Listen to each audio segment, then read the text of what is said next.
मराठा त्यावेळेस तुम्ही 7 तासात गोड बातमी दिली म्हणला होता. आज आता 2 महिने झाले उपोषणाला. परत पुणे सरकार मागे घेणार म्हणलं होतं साहेब. का आज नोटीस आली आम्हाला 19 तारखेची अजून? साहेब ही चुकीची पद्धत आहे. मराठ्याचे चालू कर्मचारी सगळे पुन्हा वेळेला वळलेले आहे साहेब. कालची पडळकर म्हणताय मराठ्याचा बाप भुजबळ, ही चुकीचं वाक्य आहे का नाही साहेब?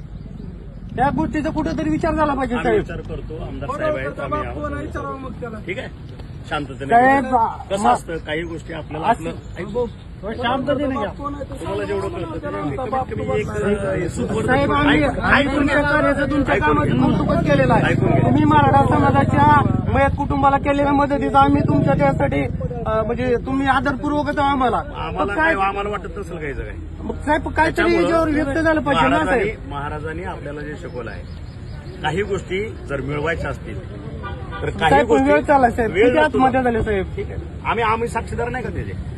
तेच मुद्दे मागच्या 40 झाल्या त्याच्यात कुठला महाराजा आला? मागच्या आम्ही सांगतो साहेब. मोर्चे निघाले साहेब आम्ही तुम्हाला मराठा भूषण म्हणतो साहेब. ऐकून घे ना. आणि त्याच्यानंतर आता 100 गेलेत पोरं आपले. आपण फक्त 40-45 केलं बरोबर. सगळ्याचे कुटुंब जाऊन मी बघतोय काय चाललंय तुझं कोण आहे लग्नाला कोण आलंय का? तुझ्यातल्या घरातलं काय चाललंय? तुझं जगतोय कसं? केली का चौकशी कुठल्या मराठी नेत्याने आतापर्यंत या 100-150 पोरांची? मला काय करायचं तुम्ही करतोय. पण ह्या गोष्टी सुद्धा आपण आपापल्या पद्धतीनं आपलं हे लक्ष विचलित करण्यासाठी चाललेलं असतं. आपलं लक्ष नाही विचलित होत. नाही साहेब आम्हाला कुठल्याही राजकीय द्वेष भावनेत नाही साहेब. आम्हाला फक्त आरक्षण मार्ग आहे. काय म्हणतो ते लक्षात आलं का? आपल्या भावना भडकू द्यायच्या नाहीत. आपल्या पोरांचं जे उद्या पुन्हा भविष्य आहे, उद्या एखादा गुन्हा दाखल झाला ह्याला कुठं नोकर लागणार ते अडवलं त्याचा लाल शाला आई घातली नाही ह्याच्या करिअरनं पुन्हा ते होऊ द्यायचं नाही आपल्याला. सनदशीर मार्गाने आपला लढा चालू ठेवायचा. सरकार साहेब आपलं मागं घेऊ आता मोठे आपलं लक्ष ऐकून काय बसलोय ना आम्ही तिथं करू ना. असं आहे का त्याची चर्चाच केली पाहिजे. एक कागद हातात की आम्ही नेत्यांनी बोंबलत आलं पाहिजे मग ते झालं.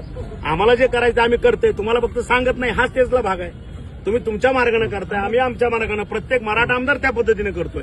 ह्याचा अर्थ मराठा आमदार बोलत नाही म्हणजे तो गप्प बसला असं म्हणायचं का? त्यांना भावना नाहीत का? सगळ्याला भावना आहेत. तुम्ही बोलता म्हणून तुमच्या भावना कळतात. आम्ही बोलत नाही म्हणजे आमच्या भावना नाहीत का? हा फरक आहे. त्याच्यामुळं आपल्या पोराचं सनदशीर मार्गानं कुठलंही त्याचं करिअर बर्बाद होऊ द्यायचं नाही. पण आपला लढा आपल्याला सोडायचा नाही. कळलं का? सरकारचे प्रतिनिधी म्हणून लवकर यश मिळवण्यासाठी तुम्ही प्रयत्न करा. आपण प्रयत्न करू.